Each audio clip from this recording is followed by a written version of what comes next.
Hello everyone, यो चाहिँ मेरो a day in my life video हो। फर्स्ट टाइम गर्दैछु, हेरेर सपोर्ट गर्नु होला। हामी चाहिँ आज सँगै म्यारिड होटल घुम्न जाऊँ है। यो चाहिँ फर्स्टको इन्ट्रान्समा रहेको थियो।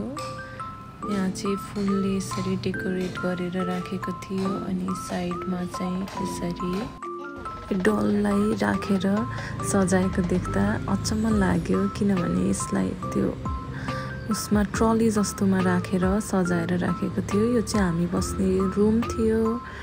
रुमबाट भ्यू पुरा सबै देखिएको थियो काठमाडौँ। अनि यहाँबाट चाहिँ मैले नक्सालको नागपोखरी नि देखेँ। नक्सालको बिचको चोक देख्न सक्नुहुन्छ, स्कुल। अनि यतापट्टि राइट साइडमा हिल्टन होटल हाम्रो रुमबाट देखिएको थियो। अनि मैले यहाँको विन्डोबाट भ्यू हेरेर मेरो मन चाहिँ एकदमै रमाइरहेको थियो।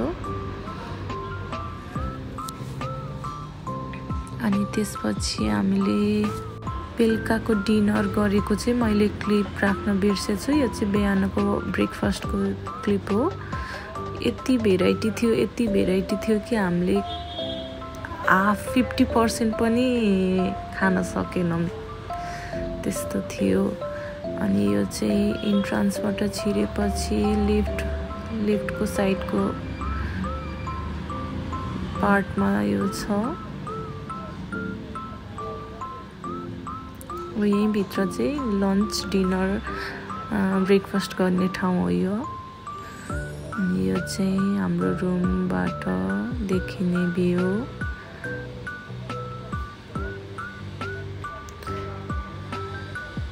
मैले चाहिँ धेरै जस्तो टाइम चाहिँ यही विन्डोबाटै भ्यू हेरेर टाइम बिताएँ, किनभने यहाँबाट सबै भ्यूहरू देखिएको थियो।